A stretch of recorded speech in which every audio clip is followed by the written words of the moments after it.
अस्सलाम student, this is doctor Arkham. और जैसा कि आप लोग जानते ही हैं कि हमने अपनी पिछली वीडियो लेक्चर के अंदर जो चीज़ स्टार्ट की थी वो बेसिकली नया चैप्टर था, दैट इज़ किंगडम एनिमेलिया। तो बच्चों हमने किंगडम एनिमेलिया को डिस्कस करना था और हम कुछ उसके इनिशियल एस्पेक्ट्स को डिस्कस कर रहे थे कि how this kingdom animalia works और इसके अंदर क्या क्या सीक्वेंसेस होती थी, वो तमाम बातों को हम अपनी क्लासेस के अंदर डिस्कस कर रहे थे। तो बेसिकली बच्चों थोड़ी सी कुछ इस तरह की बातें हैं कि हमने किंगडम एनिमेलिया को डिस्कस करना था, तो उस हवाले से हम कुछ नई स्ट्रैटेजिक प्लानिंग्स कर रहे थे कि भाई how this kingdom animalia works और इस किंगडम एनिमेलिया में क्या क्या सीक्वेंसेस होते हैं। तो बच्चों ज़रा यहाँ समझते हैं किंगडम एनिमेलिया की बात को कि किंगडम एनिमेलिया में हमने पूरी की पूरी डेवलपमेंटल पैटर्न पढ़ लिया था, हमने डिस्कस किया था फेट ऑफ ब्लास्टोपोर, हमने डिस्कस किया था सीलोम। तो बच्चों आज की क्लास के अंदर हम जर्म लेयर्स के बारे में डिस्कस कर रहे थे कि अगर आपको याद हो तो हमने ये बात कही थी कि भाई हमारे पास हम डिवीजन ऑफ एनिमल कर रहे थे अकॉर्डिंग टू जर्म लेयर। ठीक है बच्चों, ये वाली बात आती थी कि हम ऑर्गेनिजम्स को डिवाइड कर रहे थे according to the germ layer. हम जर्म लेयर्स की बेसिस पर ऑर्गेनिजम्स को डिवाइड करते थे। जैसे ही बच्चों हम जर्म लेयर्स की बेसिस पर ऑर्गेनिजम्स को डिवाइड करते थे तो इसको डिवाइड करते वक्त हमें ये बात पता होनी चाहिए कि हमारे पास जर्म लेयर्स कौन कौन सी होती हैं। देखो बच्चों, अगर हम बात कर रहे थे जर्म लेयर की, तो जर्म लेयर्स हमारे पास कौन कौन सी होती हैं उसको एक दफ़ा समझते हैं। देखें बच्चों, जर्म लेयर्स बेसिकली हमारे पास जो थी वो तीन तरह की होनी चाहिए। सही है, पहला जो होता है दैट इज़ कॉल्ड एक्टोडर्म, दूसरा होता है दैट इज़ कॉल्ड एंडोडर्म, तीसरा होता है that is called the mesoderm. ठीक है, पहला होता है बच्चों एक्टोडर्म, दूसरा आता है एंडोडर्म और तीसरा जो आ जाता है that is called the mesoderm. तो ये हमारे पास तीन तरह की जर्म लेयर्स होती थी। अगर बच्चों यहाँ पर मैं बात करता हूँ एक्टोडर्म और एंडोडर्म की, तो एक्टोडर्म और एंडोडर्म इस कलेक्टिवली कॉल्ड, यानी वो ऑर्गेनिज्म जिसका एक्टोडर्म और एंडोडर्म मौजूद होती है उसको हम नाम देते थे बच्चों डिप्लोब्लास्टिक का। यानी वो ऑर्गेनिज्म जिसके पास दोनों जर्म लेयर्स मौजूद होती हैं उनको हम किसका नाम देते थे बच्चों? उनको बेसिकली हम नाम दे रहे होते थे डिप्लोब्लास्टिक का। इसी तरीके से बच्चों अगर यहाँ पे मैं बात करूँ किसकी, वो ऑर्गेनिज्म जिसके पास तीनों जर्म लेयर मौजूद हैं, एक्टोडर्म, एंडोडर्म एंड मीजोडर्म, इसको कलेक्टिवली हम नाम देते थे बच्चों किसका? ट्रिप्लोब्लास्टिक का। सही है, तो हमने कहा कि ऑर्गेनिज्म हमारे पास दो तरीके के हो गए, एक कहलाते थे डिप्लोब्लास्टिक और एक कहलाता है ट्रिप्लोब्लास्टिक। तो हाउ दिस डिप्लोब्लास्टिक और ट्रिप्लोब्लास्टिक वर्क्स, बेसिकली बच्चों डिप्लोब्लास्टिक और ट्रिप्लोब्लास्टिक की अंदर हम बात इस तरीके से कर रहे होते हैं कि वो ऑर्गेनिज्म जो लोअर यानी अंडर डेवलप्ड है, इतने ज़्यादा डेवलप नहीं है, तो वो जो ऑर्गेनिज्म होते हैं बच्चों उनको हम नाम देते थे डिप्लोब्लास्टिक का। और वो ऑर्गेनिज्म जो कि फुली डेवलप्ड हो चुके हैं या वो आहिस्ता आहिस्ता डेवलपमेंटल स्टेजेस के अंदर मौजूद हैं उनको हम नाम देते थे किसका बच्चों? उनको हम नाम देते थे ट्रिप्लोब्लास्टिक का। तो बेसिकली ऑर्गेनिज्म हमारे पास दो तरीके के हो जाते थे, एक या तो हम इसको ऐसे कह देते थे डेवलप या अंडर डेवलप। यानी अगर मैं इसको इस तरीके से कह दूँ कि भाई यहाँ पर मैं ऑर्गेनिज्म की क्लासीफाई ऐसे करने शुरू करूँ कि मैंने कहा कि भाई ये मेरे पास एक ऑर्गेनिज्म मौजूद है। अच्छा बच्चों, जो भी ऑर्गेनिज्म मौजूद है इस ऑर्गेनिज्म को दोस्तों में मैंने क्लासीफाई कर दिया। एक ऑर्गेनिज्म मैंने कह दिया कि भाई ये मेरे पास डेवलप्ड है और दूसरा ऑर्गेनिज्म जो है ये मेरे पास अंडर डेवलप है। ठीक है, एक ऑर्गेनिज्म मेरे पास जो है बच्चों वो कैसा है? डेवलप, और दूसरा कैसा है हमारे पास? Under develop. डेवलप्ड ऑर्गेनिज्म की जब भी कभी बात की जाती है तो डेवलप ऑर्गेनिज्म कौन से होते हैं इनको एक दफ़ा समझते हैं। डेवलप वो होते हैं जिनको हम कहते हैं बच्चों क्या? दैट इज़ कॉल्ड ट्रिप्लोब्लास्टिक, जो कि तीन जर्म लेयर से मिलकर बने होते हैं। और अंडर डेवलप ऑर्गेनिज्म वो होते हैं या लेस डेवलप वो होते हैं जो कि बच्चों डिप्लोब्लास्टिक होते हैं। डिप्लोब्लास्टिक। अब जो बात है बच्चों वो क्या है, इसको एक दफ़ा समझिए। बात जो समझाने वाली है वो कुछ इस तरीके की है कि मैंने ये कह दिया कि एक मेरे पास डिप्लोब्लास्टिक आते हैं और एक मेरे पास आ जाता है ट्रिप्लोब्लास्टिक ऑर्गेनिज्म। तो ये दो तरीके के ऑर्गेनिज्म आपके सामने होते हैं। लेकिन जो मैं बात आपको समझाना चाह रहा हूँ बच्चों, वो बातें क्या हैं उनको एक दफ़ा देखनी है आप लोगों ने। वो बात है ये कि भाई जब मैंने ये कह दिया कि एक ऑर्गेनिज्म डिप्लोब्लास्टिक है, एक ऑर्गेनिज्म ट्रिप्लोब्लास्टिक है, तो बेसिकली इनके अंदर ऑर्गन शेपिंग, ऑर्गन डेवलपमेंट की बात आती है कि अगर जो डिप्लोब्लास्टिक ऑर्गेनिज्म होता है तो जो दो जर्म लेयर से मिलकर बना होता है उसके अंदर ऑब्वियस ही बात है हर जर्म लेयर अपना स्ट्रक्चर, अपने ऑर्गन्स बना रही होती है। तो अगर जो दो लेयर से मिलकर बना है उसके अंदर ऑर्गन्स कम होंगे बनिस्बत उसके जो कि तीन जर्म लेयर से मिलकर बना है। तो इस तरीके से हम बात कर रहे होते हैं किसकी बच्चों? ये डिप्लोब्लास्टिक और ट्रिप्लोब्लास्टिक ऑर्गेनिजम्स की। इसी तरीके से बच्चों यहाँ पर हमारे पास एक चीज़ और आती है that is called the symmetry. अगर आपसे पूछा जाए कि what do you mean by symmetry, तो सिमेट्री की डेफिनेशन में बच्चों ये बताया जाता है कि हमारे पास ये सिमेट्री क्या होती है, किस तरीके से हमारे पास सिमेट्री होती है। इसको एक दफ़ा देखना है बच्चों। सिमेट्री की डेफिनेशन हमारे पास ये बताई जाती है कि overall it is defined as overall shape of the body of organism.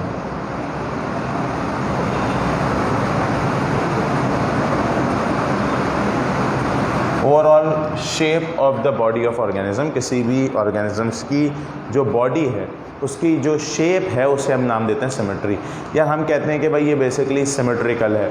सही है। तो हमारे पास इसकी टाइप्स आती हैं। सही है। अगर हम सिमेट्रिकल की टाइप्स की बात करें कि कौन कौन सी टाइप्स आती हैं, तो बच्चों इनकी टाइप्स को हम डिस्कस कर लेते हैं। पहली जो टाइप आती है बच्चों, दैट इज़ कॉल्ड एसिमेट्रिकल।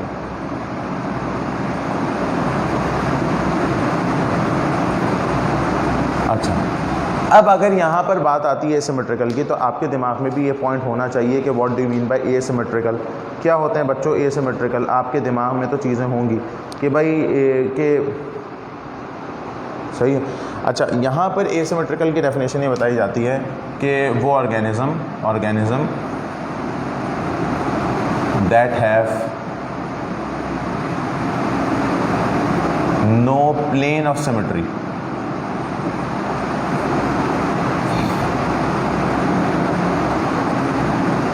वो ऑर्गेनिज्म जिसके पास सिमेट्री का कोई प्लेन है ही नहीं, कोई प्लेन ही नहीं है भाई सिमेट्री का इसके पास, that is what we called asymmetrical.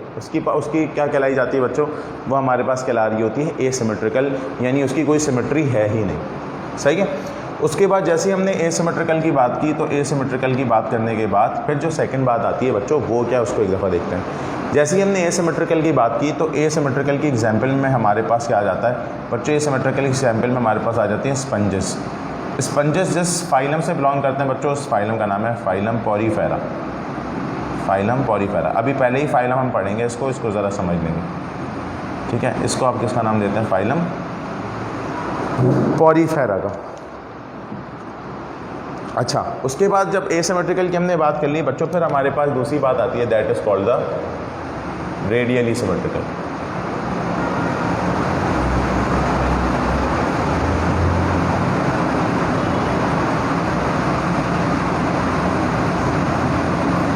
What do you mean bye radially symmetrical?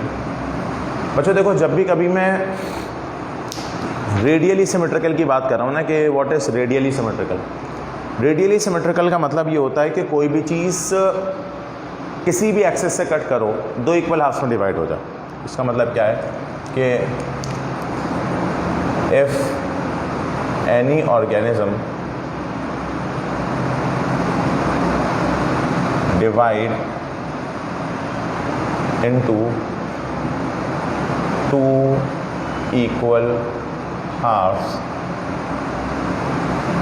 By cutting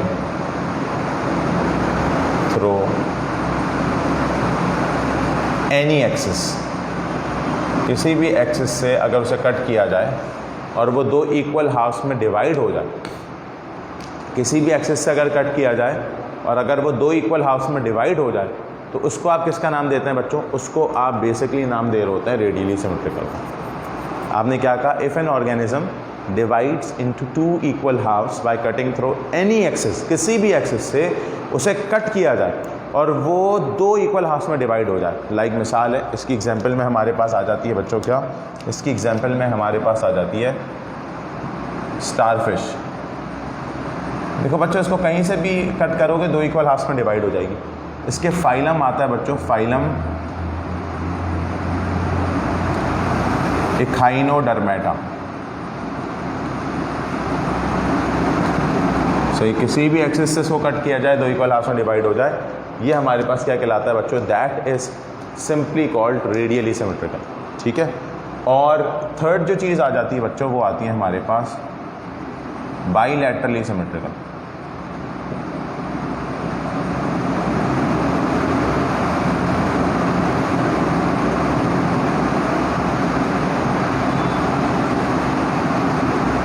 what do you mean by bilaterally symmetrical? Bilaterally symmetrical का मतलब ये होता है कि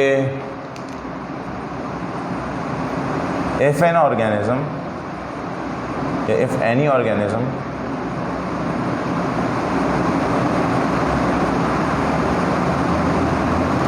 divide into two equal halves by cutting through any one axis, अगर किसी भी एक एक्सिस से कट करोगे तो वो दो इक्वल हाफ्स में डिवाइड हो जाए, उसे हम कहते हैं बाईलैटरली सिमेट्रिकल। तो अगर आपसे पूछा जाए what do you mean by bilaterally symmetrical, तो बाईलैटरली सिमेट्रिकल के हवाले से हम इसको यूँ कहते हैं कि बाई का मतलब होता है टू, लैटरल कहते हैं साइड्स, कहा जाता है कि साइड टू साइड अगर आप दो इक्वल हाफ्स में इसको डिवाइड कर दें तो it means it is called bilaterally symmetrical. ठीक है, यानी कि इसकी एग्जांपल में हमारे पास आ जाती है बच्चों क्या, ह्यूमंस जो किस फाइलम से बिलोंग करते हैं, फाइलम कॉर्डेट से, फाइलम कॉर्डेट से। ठीक है, ये भी अभी हम डिस्कस करेंगे। यानी अगर इंसान है, इंसान को ऐसे कट कर दिया जाए तो ये दो इक्वल हाफ में डिवाइड हो जाएगा। ठीक है, that is called bilaterally symmetrical. ठीक है बच्चों। अच्छा, अब बच्चों आखिरी बात करके फिर हम फाइलम की तरफ शिफ्ट होंगे, तो ज़रा आप लोगों को दिमाग इधर होना चाहिए।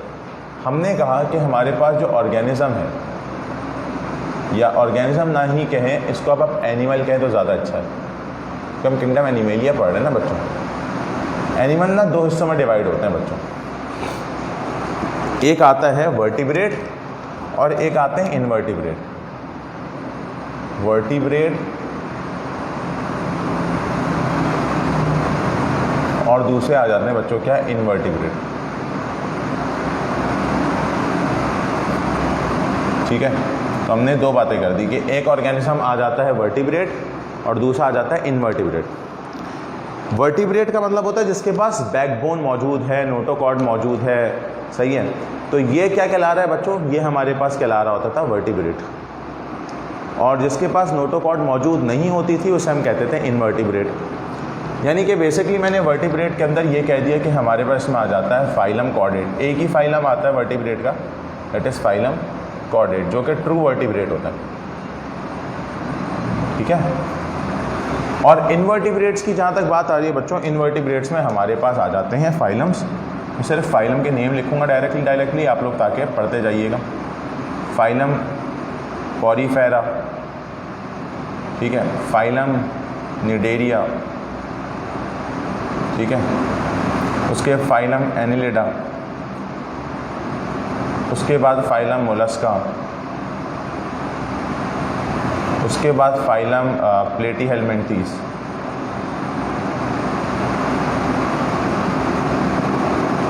उसके बाद फाइलम नेमाटोड्स। ठीक है नहीं, उसके बाद ये तो हमारे पास आ कितने हो गए, 1 2 3 4 5 6। ठीक है, उसके बाद क्या होता है फाइलम एकाइनोडर्मेटा।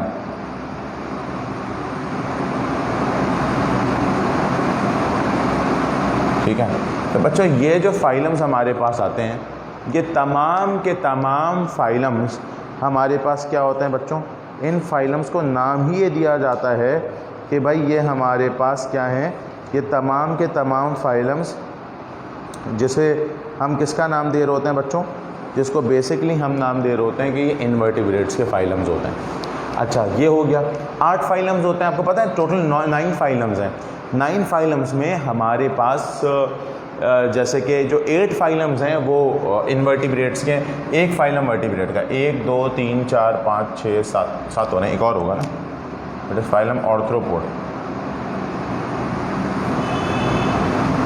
तो ये बेसिक तमाम फाइलम्स 8 फाइलम्स हैं जो कि कहाँ क्या किस में बिलोंग कर रहे हैं बच्चों, ये 8 फाइलम्स बेसिकली हमारे पास इनवर्टिब्रेट्स में, बाकी फाइलम कॉर्डेट वर्टिब्रेट में। तमाम के तमाम फाइलम्स बहुत ज़्यादा इम्पॉर्टेंट हैं, इंतहा से ज़्यादा इम्पॉर्टेंट। इनको एक एक करके आहिस्ता आहिस्ता करके पढ़ाऊँगा। जिसने मेरे शुरू के 2 लेक्चर्स और आज का लेक्चर तरीके से सुन लिया, ये तमाम फाइलम बहुत इजी लगेंगे, लेकिन जिसने ये नहीं सुने उनके लिए तो बहुत मुश्किल है समझना और चीज़ों को डिस्कस करना। इसीलिए मैंने ये चीज़ आपको बहुत ही तरीके से एक दफ़ा समझा दी है ताकि किसी को प्रॉब्लम ना हो। ठीक है, इसको मिटा रहा हूँ, तो फिर आगे हम नए फाइलम की तरफ मूव करते हैं। ठीक है बच्चों,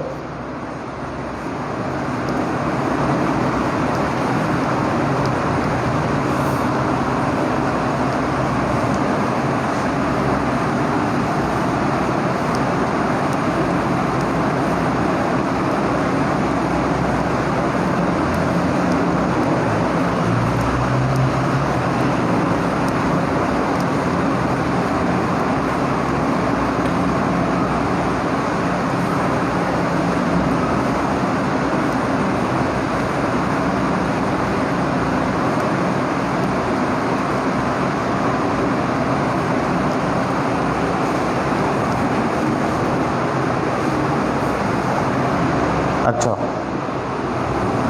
देखो भाई, अगर हम बेसिक बात करते हैं बच्चों और बेसिक बात समझाते हैं किसकी, फाइलम, सबसे पहला फाइलम हमारे पास आ जाता है बच्चों, that is called phylum Porifera. Phylum Porifera. देखो जब भी कभी बच्चों हम फाइलम पॉरीफेरा की बात करते हैं, बुक में इसके जो है वो काउंट दिए हुए हैं कि कितने काउंट होते हैं, वो सब बातें आपके खुद पढ़ने की हैं। जो बेसिक बात है हमें इसके कंसेप्ट और कैरेक्टरिस्टिक्स फीचर्स को डिस्कस करने की है कि what are the characteristics feature of phylum Porifera, तो इसको डिस्कस करते हैं। तरीके से डिस्कस करेंगे एक एक करके बच्चों, ज़रा देखिएगा। हम यहाँ पे बात करते हैं पॉरीफेरा की। पॉरीफेरा, पॉरीफेरा का मतलब होता है बच्चों पोर्स बेयरिंग ऑर्गेनिज्म।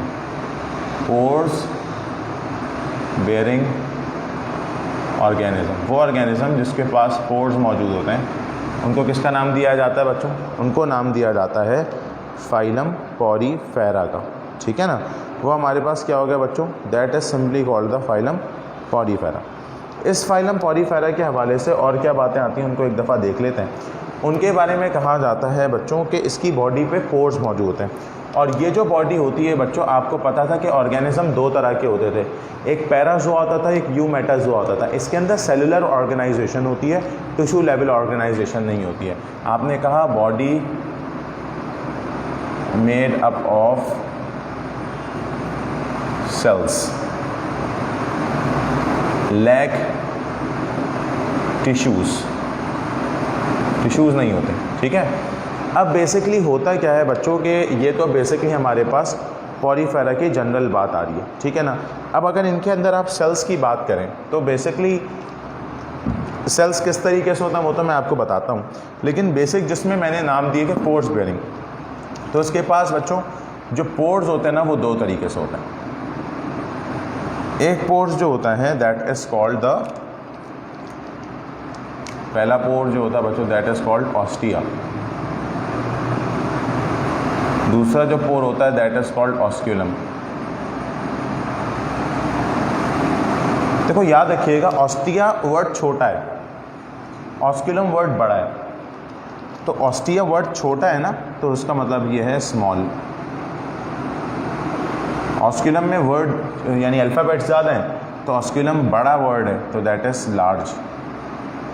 तो बेसिकली स्मॉल पोर्स जो हैं वो ऑस्टिया है, और लार्ज पोर्स जो है दैट इज़ ऑस्क्यूलम।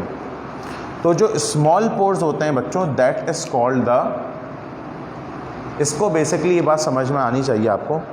एक चीज़ बच्चों अगर मैं आपको बात बताता चलूँ कि ऑस्टिया जो है इसको आप नाम देते हैं इनकरेंट पोर। इनकरेंट पोर, और जो ऑस्क्यूलम होता है दैट इज एक्सकरेंट पोर। तो ostia is incurrent pore and osculum is excurrent pore. ठीक है, तो ये दो तरह के पोर्स आ गए ऑस्टिया एंड ऑस्क्यूलम के हवाले से, कि ऑस्टिया जो है वो एक्सकरेंट इनकरेंट पोर है और ऑस्क्यूलम इज एक्सकरेंट पोर। अगर आप इसके स्ट्रक्चर को देखें तो इसका स्ट्रक्चर किस तरीके से होता है, ज़रा इधर देखिएगा।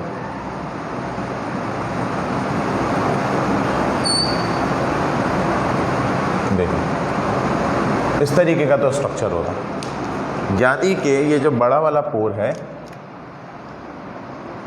दैट इज़ कॉल्ड ऑस्क्यूलम,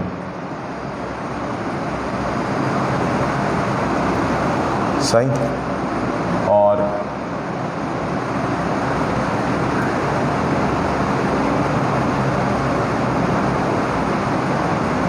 ये जो हिस्सा होता है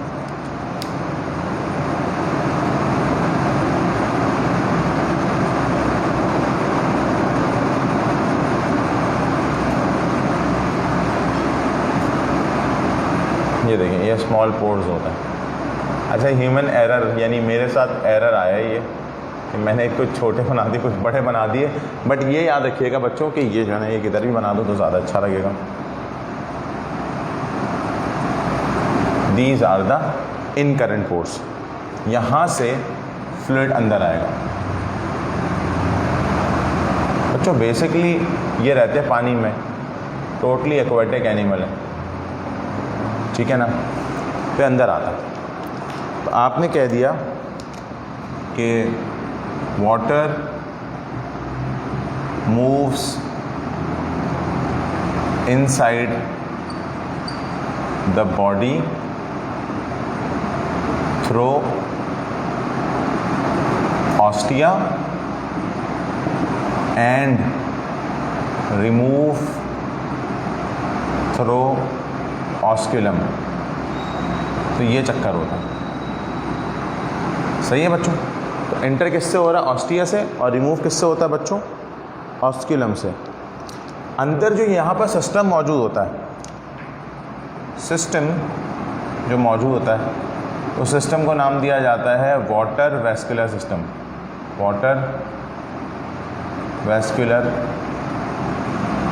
system, this is called water vascular system. Water vascular system का मतलब क्या होता है?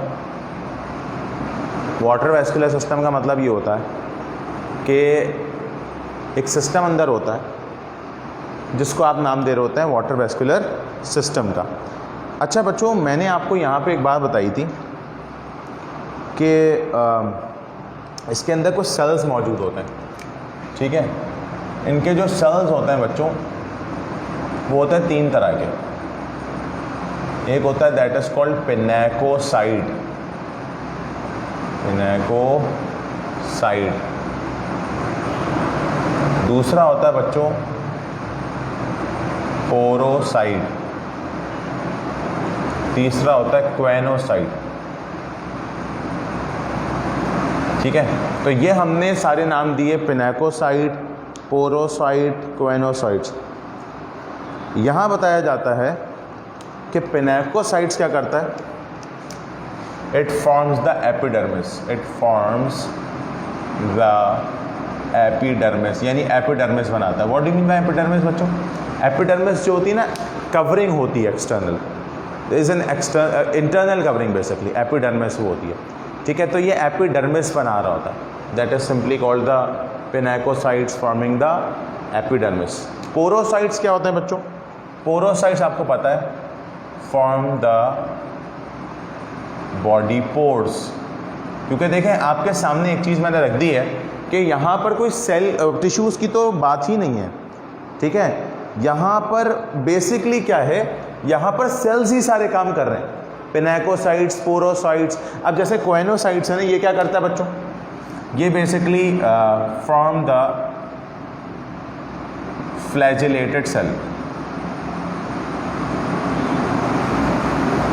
और क्या फॉर्म करता है बच्चों? Internal lining of the body. Internal lining of the body, ये सब काम करता है। इसका मतलब क्या? इसका मतलब ये है कि भाई ये सारे के सारे जो सीक्वेंस चल रहे होते हैं बच्चों, ये तमाम सीक्वेंस हमारे पास इसमें बताए जाते हैं, सही है। अब यहाँ पे बताया जाता है कि भाई इसकी जो बॉडी होती है, यानी जो स्केलेटन होता है, बताया जाता है कि अब अगर मैं इसके स्केलेटन की बात करूँ, यहाँ बताया जाता है कि कैलकेरियस स्केलेटन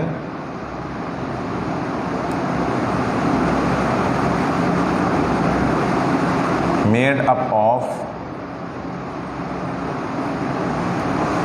उसका जो है वो कैलकेरियस स्केलेटन है, जो किससे मिलके बना है, ये कैलकेरियस स्केलेटन है, ठीक है। तो कैलकेरियस स्केलेटन है जो मिलके बना होता है, मेड अप ऑफ कैल्शियम, और ये कहा जाता है स्पाइरिकल्स, सॉरी स्पिक्यूल्स, स्पाइरिकल्स तो कॉकरोच में होते हैं, सॉरी। तो ये मिलके बने होते हैं स्पिक्यूल से, या इसको आप ऐसे भी कहते हैं कैलकेरियस स्पिक्यूल्स, कैलकेरियस स्पिक्यूल्स, ठीक है ना। ये इससे मिलके बना होता है कि भाई it is made up of calcareous spicules, ठीक। ये हमने इसकी बात कर दी, या सिलीशियस स्पिक्यूल्स जो भी आप कह दें, सही है। अच्छा, एक बात याद रखना कि ये जो स्पिक्यूल्स होते हैं, कहीं कहीं पे ये भी कहा जाता है कि ये इसके एंडोस्केलेटन है, तो वो भी सही है, वो गलत नहीं है। स्पिक्यूल इज एन एंडोस्केलेटन, तो it's good, it's correct. Silica से भी मिलके बने होते हैं, सिलिका आपको पता है ना, जो वॉश बेसन जिससे मिलके बने होते हैं, वॉश बेसन जो होते हैं वो सिलिका से मिलके बने होते हैं, सेरामिक से मिलके बने होते हैं। तो ये हमारे पास स्केलेटन की बात आ गई। अच्छा, एक अंडर डेवलप ऑर्गेनिज्म है, ठीक है। तो नो स्पेसिफिक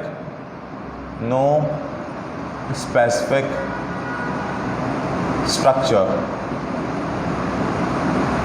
बिकॉज, स्ट्रक्चर तो नहीं कहेंगे, नो स्पेसिफिक ऑर्गन कह दो, ज़्यादा बेहतर है, because it is an under develop organism.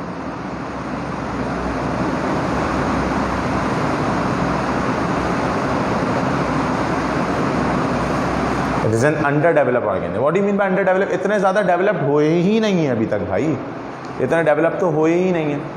तो ये एक अंडर डेवलप्ड ऑर्गेनिज्म होता है, ठीक है, नो स्पेसिफिक ऑर्गन। और याद रखना बच्चों के इनके अंदर जो है इंट्रासेलुलर डाइजेशन होती है, यानी बेसिकली इंट्रासेलुलर का मतलब होता है वो डाइजेशन जो सेल के अंदर हो रही है। यहाँ बताया जाता है कि इंट्रा सेल्यूलर डाइजेशन, यानी digestion that is found in the cell. क्योंकि कोई स्पेसिफिक, आप ऐसे स्पेसिफिक क्या करो, आप कह दो नो सर्कुलेटरी डाइजेस्टिव नर्वस और एनी रिप्रोडक्टिव सिस्टम। कोई सिस्टम ही नहीं है भाई। इसकी सैंपल में आ जाते हैं क्या हमारे पास स्पंजेस, तो जो स्पंजेस वगैरह होते हैं इसकी एग्जाम्पल में आ जाते हैं सारे। तो यहाँ पर ये बात तो कंफर्म है कि कोई स्केलेटन इसके अंदर मौजूद, सॉरी कोई इसके अंदर सिस्टम है ही नहीं। अच्छा, ये क्या करते हैं, बेसिकली फिल्ट्रेटिंग आउट कर रहे होते हैं, फिल्टरिंग कर रहे होते हैं, और फिल्टर फीडर्स कहलाते हैं बेसिकली ये, ठीक है ना। क्योंकि ये फिल्टर करके फ्लूइड को एंटर करते हैं, they are called filter feeders, filter feeders, they are called the filter feeders. सही है बच्चों, क्लियर है बात? ये हमने बात कर ली इस फिल्टर फीडर्स की। इसको मिटाते हैं, आगे की बात करते हैं इसकी।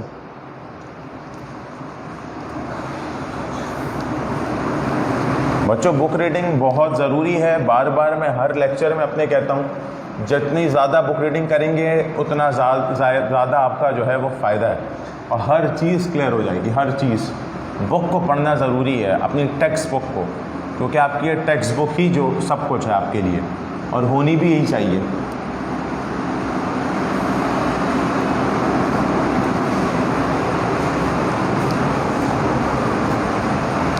सही है। तो ये हमने एक जनरल व्यू जो चीज़ डिस्कस की थी वो बेसिकली इस तरीके से थी। अब आगे की बात समझते हैं बच्चों, वो क्या पॉइंट आते हैं। तमाम बातों को हम डिस्कस कर रहे हैं, वो कुछ इस तरीके से होते हैं बच्चों कि हम इसकी रिप्रोडक्शन की बात करते हैं हम, क्योंकि इसके स्ट्रक्चर्स को कैरेक्टरिस्टिक्स फीचर कह रहे हैं ना, they are herma as well as heterophrodite।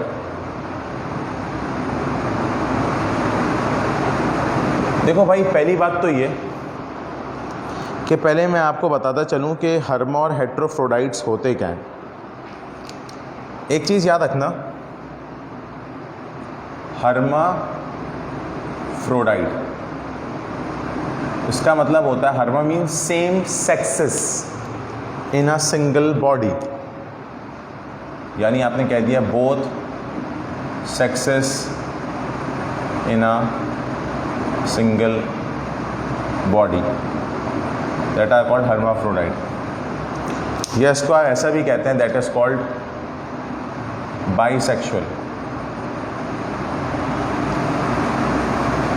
सही है। हेट्रोफ्रोडाइट जैसे कि हमें, अगर हम यहाँ पे बात करें हेट्रोफ्रोडाइट की, हेट्रोफ्रोडाइट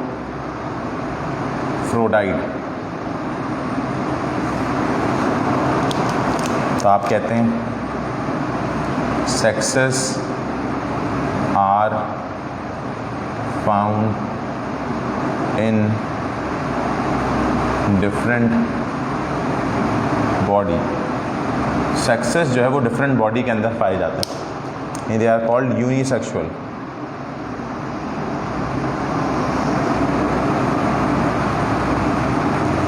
सही है। तो ये चक्कर होता है। अब उसके बाद क्या होता है, इसके अंदर जो होती है, कहा जाता है इट हैज़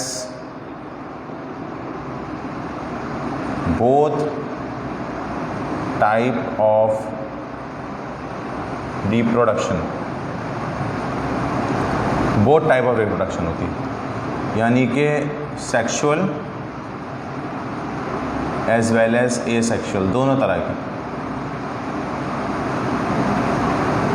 सेक्सुअल भी होती है और एसेक्सुअल भी होती है। सही, ये हमने बात की। जब हमने एसेक्सुअल और सेक्सुअल दोनों की बात कर ली, तो ये बात करते हुए हम और आगे की बातों को कैसे डिस्कस करते हैं ज़रा समझिएगा। हमने कहा इसके अंदर सेक्सुअल रिप्रोडक्शन भी है और भाई एसेक्सुअल रिप्रोडक्शन भी है, ठीक है ना। तो अगली बातें जो आती हैं वो किस तरीके से आती हैं, वो है ये कि अब ज़रा समझिएगा कि भाई इसके अंदर सेक्सुअल रिप्रोडक्शन किस तरीके से होती है। सेक्सुअल बड़ी आसान है भाई, यूँ कहा जाता है कि जिसके अंदर फ्यूजन ऑफ गैमीट्स हो जाते हैं, जैसे आप कहते हैं कि स्पर्म और ओवा कंबाइन हो जाते हैं, यूनाइट हो जाता है, जाइगोट बन जाता है, फिर अल्टीमेटली ये जाइगोट आगे जाके बन जाता है लार्वा। तो सर इसका जो लार्वा होता है, इस लार्वा का नाम होता है एम्फीब्लास्टुला। बच्चों ये तमाम चीज़ें पूछी जाती हैं, एज ए टेस्ट आया होता है, जो मैं पढ़ा रहा हूँ इससे बाहर कोई चीज़ नहीं आएगी। That is basically called the amphiblastula. अच्छा, और एक अजीब सी बात है, जो गैमीट्स फॉर्मिंग सेल्स होते हैं। अच्छा, अब सर ये गैमीट्स कहाँ से, आपने तो ये बात पढ़ी थी कि जब इसके अंदर कोई रिप्रोडक्टिव सिस्टम ही नहीं है तो गैमीट्स कहाँ से। देखो सवाल कितना जेन्युइन आया, गैमीट्स कहाँ से प्रोड्यूस हो रहे हैं। जब आप कह रहे हैं कोई रिप्रोडक्टिव सिस्टम ही नहीं है तो भाई गैमीट्स आ कहाँ से रहे हैं। तो बच्चों जो गैमीट्स इनके पास आ रहे होते हैं वो बेसिकली कहाँ से आते हैं। एक सेल होता है दैट इज़ कॉल्ड अमीबोसाइट्स, ये गैमीट्स फॉर्मिंग सेल होते हैं।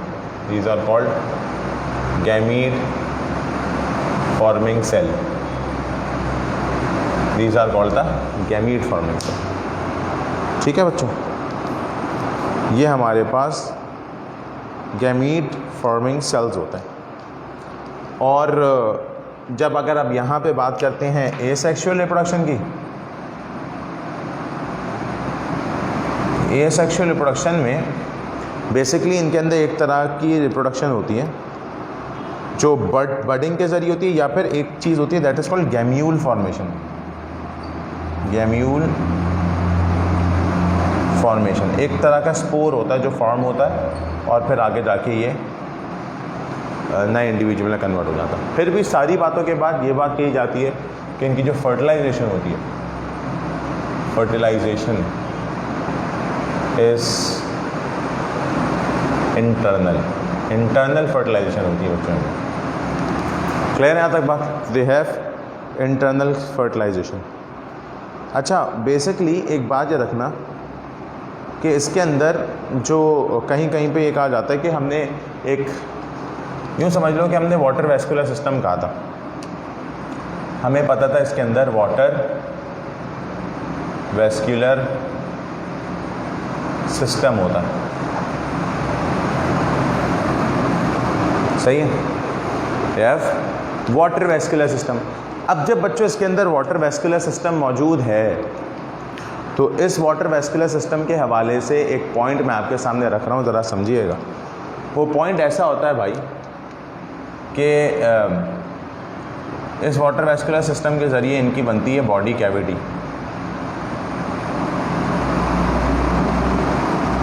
इनकी बॉडी कैविटी बनती है इस वाटर वेस्कुलर सिस्टम के ज़रिए। तो ये जो बॉडी कैविटी बनती है बच्चों, ये 3 तरह की होती है, एस्कन, दूसरी होती है साइकन, तीसरी होती है ल्यूकन। तो बच्चों ये आपके सामने मैंने लिख दी है एस्कन, आपको नज़र आ रहा है ना बच्चों, पूरा बोर्ड नज़र आना चाहिए बस। एस्कन, साइकन और तीसरी होती है बच्चों दैट इज़ कॉल्ड ल्यूकन। ठीक है। अच्छा, यहाँ पर जब आप एस्कन, साइकन एंड ल्यूकन की बात करते हैं तो इसकी बात करते वक्त एक पॉइंट मैं आपके सामने रख रहा हूँ। आपको डायग्रामेटिक एलेबोरेशन आपकी बुक में, इंटर की बुक में मेरे ख्याल से पेज 197 पर मिलेगी इसकी एलेबोरेशन, इसकी डिटेल, इसकी पिक्चर बनी हुई है आई गेस उसी पेज पर। देखें, एस्कन, साइकन और ल्यूकन, एस्कन में ना बस प्राइमरी ब्रांचेस होती हैं, प्राइमरी ब्रांचेस। बहुत सारे लोग लेमन टर्म में से कहते हैं सिंगल ब्रांच, लेकिन अच्छा वर्ड होता है प्राइमरी ब्रांच। ठीक है, तो प्राइमरी ब्रांचेस मौजूद होती हैं। सेकेंडरी ब्रांचेस जिसमें आ जाए that is called sycon, secondary branches. और ल्यूकन में जो आता है बच्चों सेकेंडरी एंड टर्शरी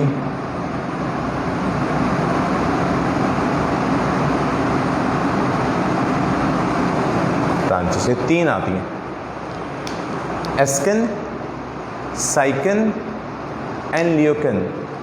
ये तीनों बेसिकली ब्रांचेस आती हैं। अगर आप लोग इसकी देख लें तो इसमें प्राइमरी भी आ जाएगी, सेकेंडरी, फिर टर्शरी, इस तरीके से डिटेल्ड में आती है। सही। अच्छा बच्चों, ये बात याद रखिएगा, यहाँ बताया जाता है कि भाई एक जो स्पंज होता है ना, कितना बड़ा स्पंज, 10 सेंटीमीटर का स्पंज, एक 10 सेंटीमीटर का जो स्पंज होता है वो 20 लीटर ऑफ वाटर को फिल्टर करता है पर डे।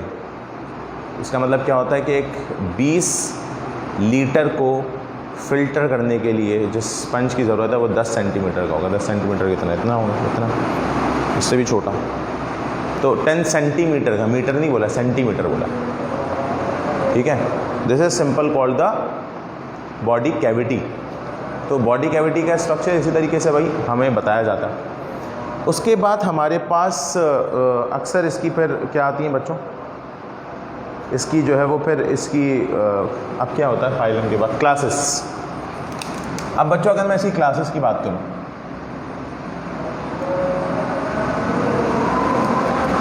तो इसकी क्लासेस में हमारे पास 3 क्लासेस आती हैं। पहली आती है कैलकेरिया, दूसरी आती है हेक्सेक्टिनिलिडा,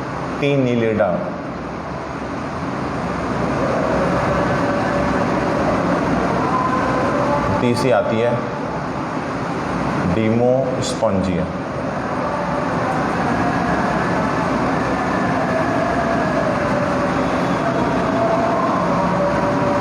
सही है, कैलकेरिया, हेक्सेक्टिनिलिडा एंड डीमोस्पोंजिया।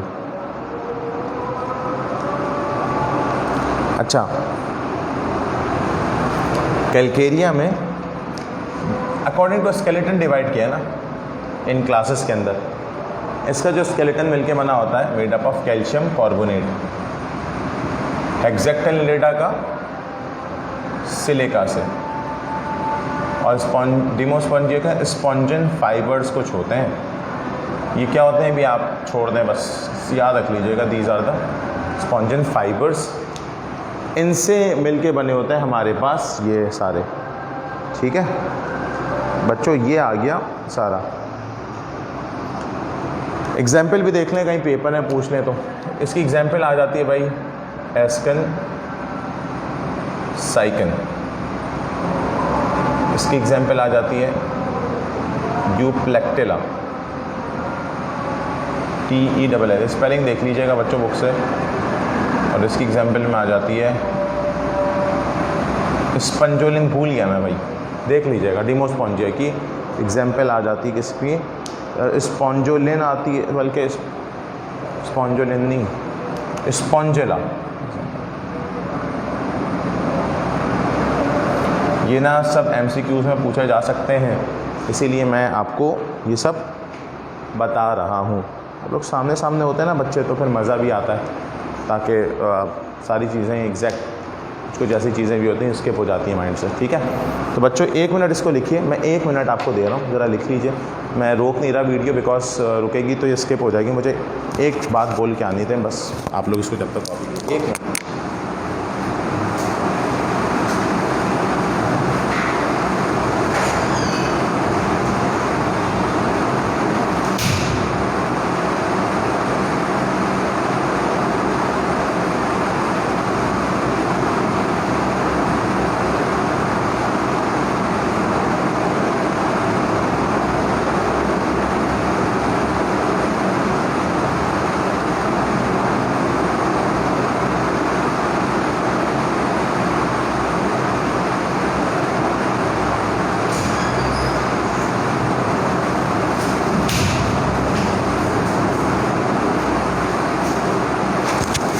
सॉरी बच्चों, वो थोड़ा सा इशू आ गया था। अच्छा खैर, तो बच्चों ये हमारे पास किसकी बात आ गई, सारी की सारी तमाम की तमाम बातें जो हमने डिस्कस की हैं यहाँ पर, ये बेसिकली इस पूरे मैकेनिज़्म की हैं फाइलम पॉरीफेरा की। ठीक है अच्छा, उसके बाद बच्चों अब हमारे पास आता है नेक्स्ट किंगडम। ठीक है, लेकिन उससे पहले मैं आपको ये बात बताना चलूँ, इस किंगडम को याद किस तरीके से करना है।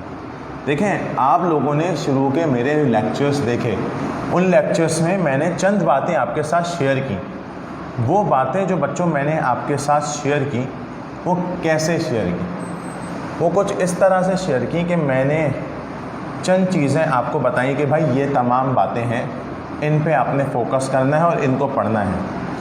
तो आप बस उन्हीं चीज़ों को पढ़िए, जो इशू हो मुझसे पूछिए, MCQ सॉल्व कीजिए, नहीं हो तो मैं बैठा हूँ आप लोगों को करवा दूँगा। ठीक है बच्चों, तो फिर आज की क्लास के अंदर इतना ही रखते हैं, बाकी इंशाल्लाह हम फिर नेक्स्ट क्लास के अंदर इसको डिस्कस करेंगे।